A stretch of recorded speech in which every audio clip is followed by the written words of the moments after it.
બહુ ચર્ચિત ચાંદીના દાગીના ચોરી કરનાર આરોપી પકડાયો અમદાવાદથી। ચોરીના ગુનાની 2 આરોપીઓએ અંજામ આપ્યો હતો। 2 આરોપી પૈકીનો એક આરોપી અમદાવાદથી ક્રાઇમ બ્રાન્ચે પકડ્યો। ચોરીની ઘટના અંગે ક્રાઇમ બ્રાન્ચને જાણ હતી। ક્રાઇમ બ્રાન્ચની 4 ટીમો કામ પર લાગી ગઈ હતી।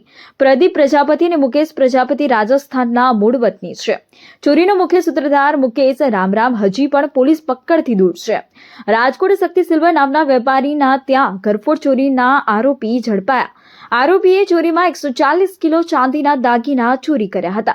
બાતમીના આધારે ગુનાને અંજામ આપનાર આરોપી અમદાવાદ ક્રાઇમ બ્રાન્ચે પકડ્યો। 2 દિવસ અગાઉ માહિતી મળેલ કે ચોરાયેલા ચાંદીનો અમુક જથ્થો અમદાવાદમાં આવ્યો। આરોપી ગીતા મંદિર પાસે આવેલ મોબાઈલની દુકાનમાં કામ કરતો હતો। આરોપી પ્રદીપ પ્રજાપતિ પાસે 40 કિલો મુદ્દા માલ મળેલ। મુખ્ય સૂત્રધાર મુકેશ રામરામ પ્રજાપતિ છે। મુકેશ રામરામે સમગ્ર ચોરીનો પ્લાન ઘડ્યો હતો। મુખ્ય આરોપી મુકેશ પ્રજાપતિ આરોપી પ્રદીપનો મામાનો છોકરો છે। પ્રદીપ પ્રજાપતિ હાલ નરોડા યમુનાનગર ખાતે રહે છે। મુકેશ અગાઉ ડ્રાઇવિંગનું કામ કરતો હતો। તે દરમિયાન શક્તિ સિલ્વર પાસે ચાંદી મોટા જથ્થામાં છે તેવું જાણવા મળેલું। હાલ ક્રાઇમ બ્રાન્ચ દ્વારા વધુ તપાસ કરવામાં આવી રહી છે। મુકેશ અને તેની સાથે અન્ય 2-3 લોકો આ ચોરીમાં સંકળાયેલા છે। બાકીનો 80 કિલો માલ પણ અમદાવાદમાં રાખવામાં આવેલ હતો। પકડાયેલ આરોપી પ્રદીપને ખબર હતી કે આ ચોરીનો માલ છે।